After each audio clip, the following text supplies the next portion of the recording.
Bonjour à toutes, bonjour à tous. Je m'appelle Stéphane Linares, je suis référent du pôle formation. Aujourd'hui, nous allons parler de la posture. Et oui, la posture en formation est un élément essentiel. Donc, est-ce que vous êtes prêts? Allons-y.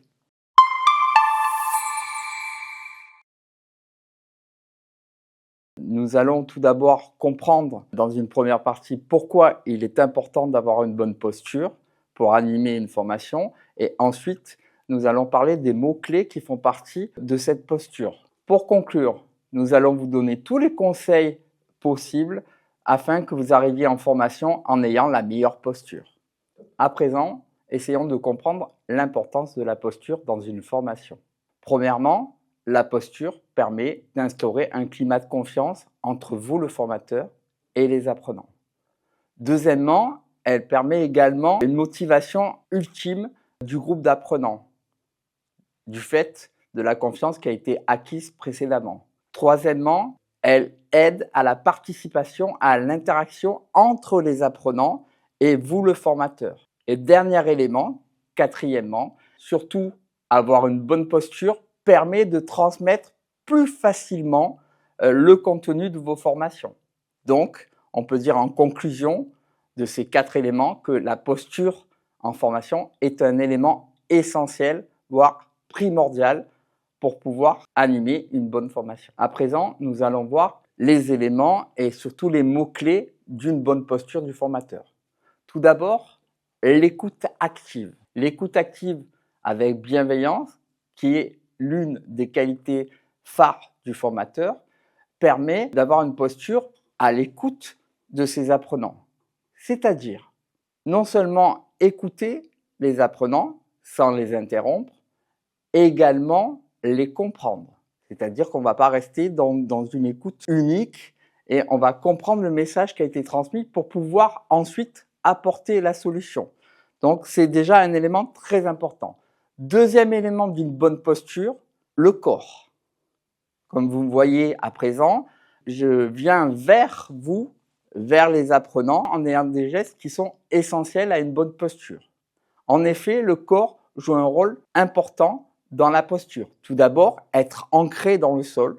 Deuxièmement, se servir de ses mains utilement, c'est-à-dire pas les avoir derrière le dos, pas les avoir croisées, mais plus dans l'ouverture. C'est la gestuelle et l'expression corporelle qui est essentielle à ce moment-là. Et troisième élément, être dans la congruence. Qu'est-ce que la congruence? La congruence, c'est un exemple, vous allez le voir à présent. Oui, là, je ne suis pas dans la congruence. C'est-à-dire que mon discours que je suis en train de faire n'est pas dans la même gestuelle. En revanche, si je réponds à la question « oui », je suis dans la congruence. Deuxième exemple, je vous écoute. Là, je ne suis pas dans la congruence. En revanche, je vous écoute. Là, je suis dans la congruence. Dernier élément très important, toute la communication non verbale quand vous êtes en écoute active. Vous vous rappelez, dans la première partie, nous avons parlé d'un élément qui s'appelle l'écoute active. Écoutez l'apprenant, c'est-à-dire le cadre de référence que vous avez en face, pour essayer de mieux comprendre et de mieux expliquer ensuite en tant que formateur. Donc, dans cette écoute active, vous devez avoir une communication non verbale, c'est-à-dire une posture adaptée pour être dans l'empathie avec l'écoute active. L'empathie, je vous rappelle, qui signifie se mettre à la place d'eux.